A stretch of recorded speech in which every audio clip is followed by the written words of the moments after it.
आदरणीय दर्शक श्रोता, पछिल्लो आर्थिक, सामाजिक, राजनीतिक एवं सांस्कृतिक घटनाक्रमहरूमाथि विश्लेषणात्मक, समीक्षात्मक, टिप्पणीमूलक र सूचनामूलक कुराकानीहरूका साथसाथै विभिन्न ताजा समाचारहरू निरन्तर सुन्नका निम्ति र जानकारी राख्नका निम्ति हाम्रो च्यानललाई सब्स्क्राइब गर्न नबिर्सनुहोला।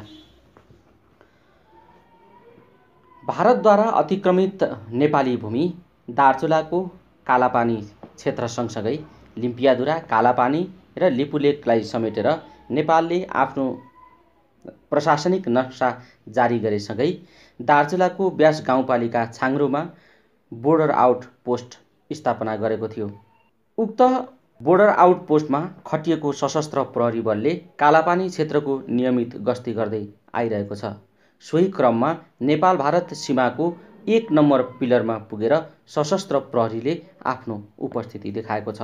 भौगोलिक हिसाबले अत्यन्तै विकट मानिएको कालापानी, लिपुलेक, लिम्पियाधुरा क्षेत्रमा सशस्त्र प्रहरी टोलीले नियमित गस्ती गरिरहेको छ भने लिपुखोलाबाट भारतीय एसएसबी नेपालको सशस्त्र प्रहरी देख्न साथ भागेको बताइएको छ। नेपाली भूमि हडपेर कालापानी बसेको भारतीय सेनाले नेपाली भूमि लिपुखोलामा बनाएको पुल समेत सशस्त्र प्रहरीले भत्काइदिएको छ।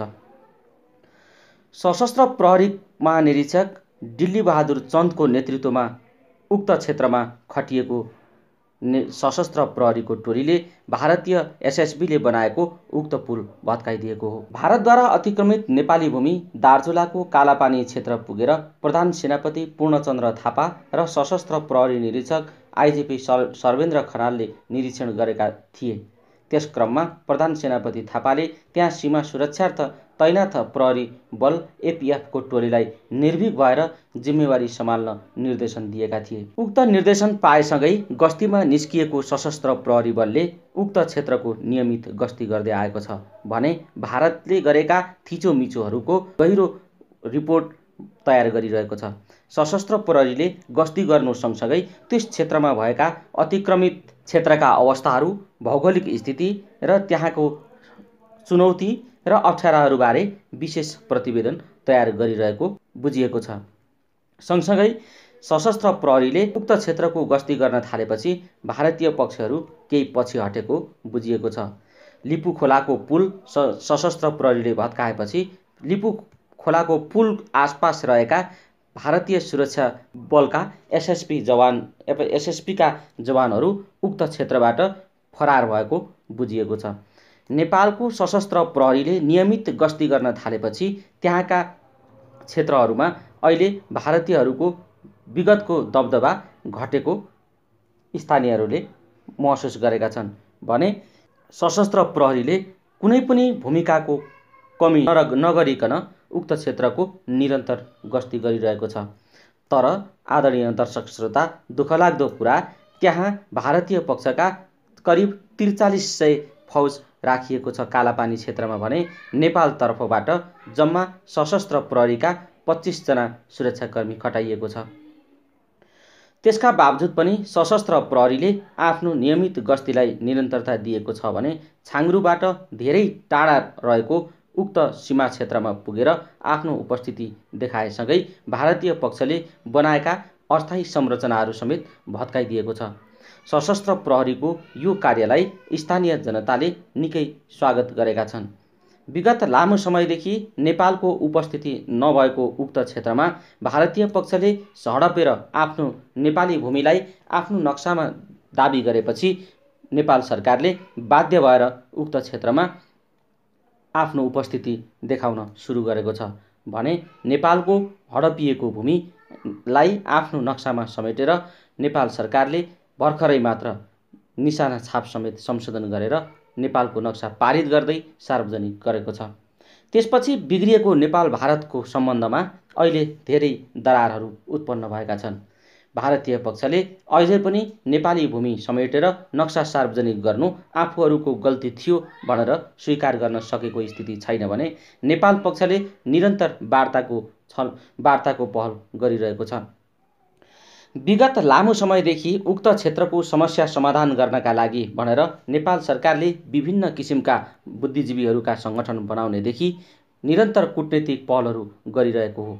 तथापि भारत सरकारले कहिले पनि यो विषयमा वार्ता गर्न नचाहेको र सधैँ आलटाल गरेर पछि हट्ने गरेको सन्दर्भमा पछिल्लो समय भारतीय रक्षा मन्त्रीले नेपालको कुनै अनुमति बिना उक्त क्षेत्रमा बाटो उद्घाटन गरेर नेपालको भूमिलाई आफ्नो नक्सामा समेटेपछि नेपाल सरकार झस्किएको थियो।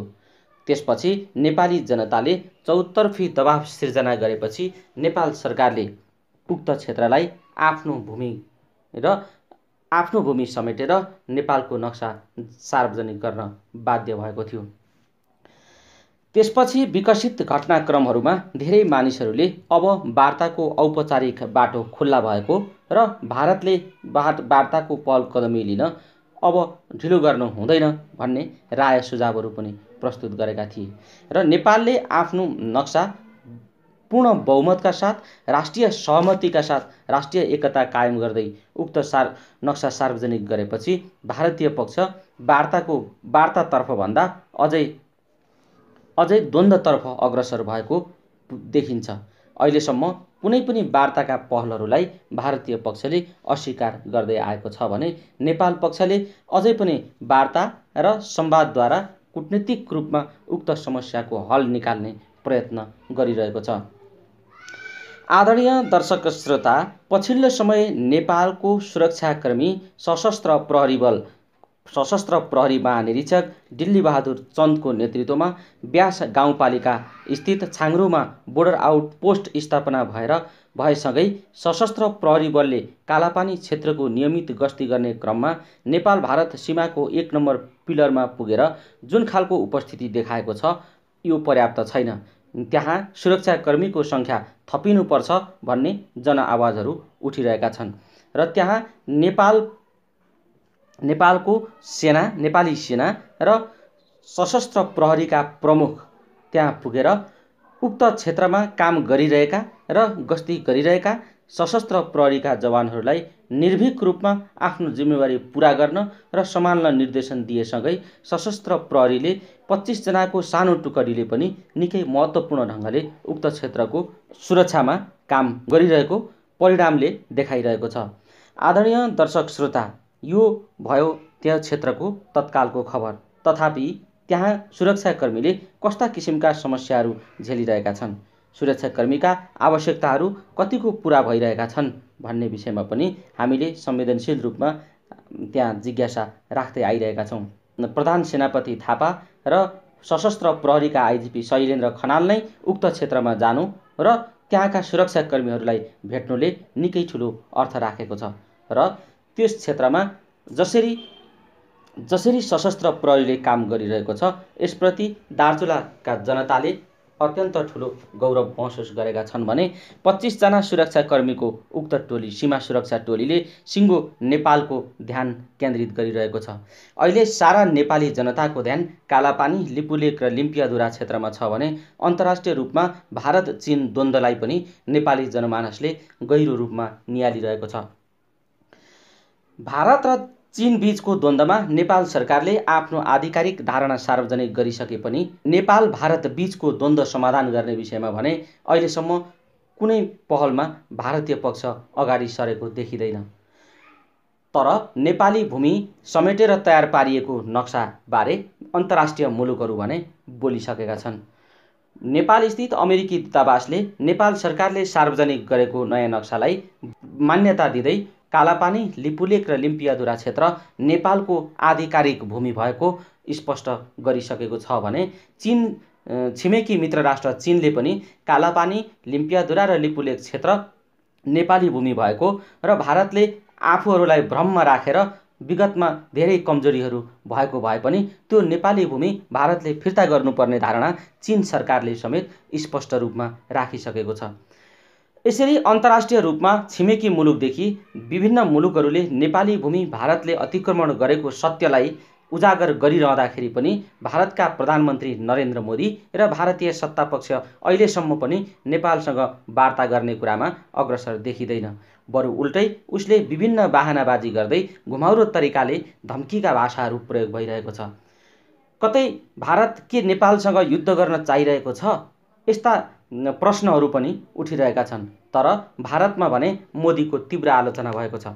नेपालमाथिको जुन खालको रवैया छ त्यो भारत सरकारको गलत कर्म थियो भन्ने विषयमा भारतका बुद्धिजीवीहरू र भारतीय नागरिकहरू र भारतका प्रतिपक्षी नेताहरूले सत्तापक्षको तीव्र आलोचना गरिरहँदा पनि मोदी सरकारले भने वार्ताको कुनै पहल गरेको बुझिँदैन।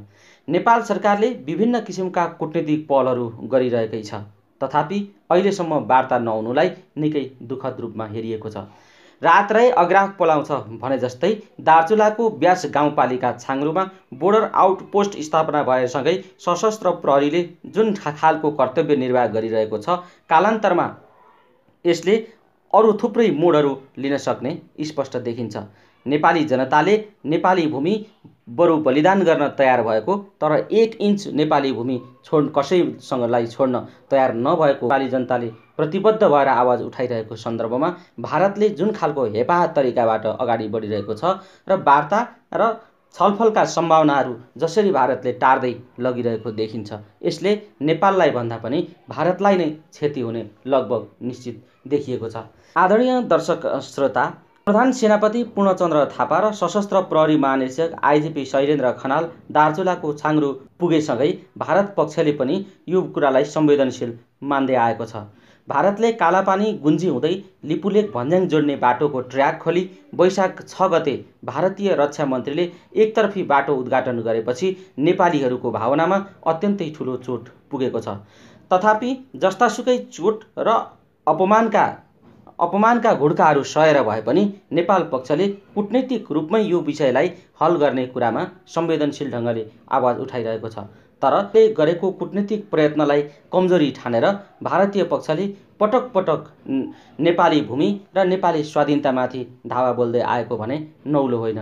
निरन्तर धावा बोलिरहेको भारतीय पक्षले कालापानी क्षेत्रमा विगत लामो समयदेखि आफ्नो रवैया देखाउँदै आएको छ भने अहिले नेपाली सुरक्षाकर्मीको सुरक्षा पोस्ट, सीमा सुरक्षा पोस्ट कालापानी क्षेत्रभन्दा करिब 12 किलोमिटर पूर्वतर्फ भए पनि गस्ती भने कालापानीको र सीमा क्षेत्रको नजिक पुगेर नेपालका सुरक्षाकर्मीहरूले त्यहाँ गस्ती गरिरहेको हामीलाई खबर प्राप्त भएको छ।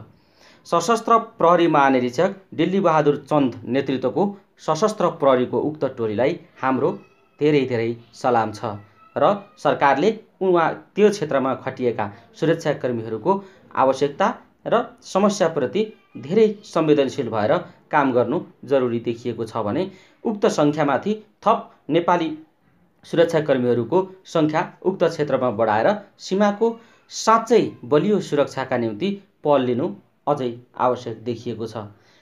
आदरणीय दर्शक श्रोता, भारत नेपाल बीचको सीमा विवादले कहिले कूटनीतिक समाधानको मोड लेला यो अझै पनि प्रश्नको विषय बनेको छ।